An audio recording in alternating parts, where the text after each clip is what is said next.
స్వదేశీ సూత్రం నేర్పించి నూలు పోగుతో మదపు టేనుగల బంధించాడు రజాతి పిత.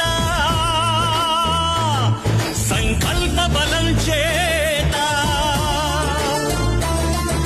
సూర్యుడస్తమిల్చని రాజ్యానికి పడమర దారిని చూపిన క్రాంతి. తూర్పు తెల్లాలని నడిరాత్రికి స్వేచ్ఛాభానుడి ప్రభాత కాంతి. పదవులు కోరని పావనమూర్తి, హృదయాలేలిన చక్రవర్తి. ఇలాంటి నరుడొకడిలా తలంపై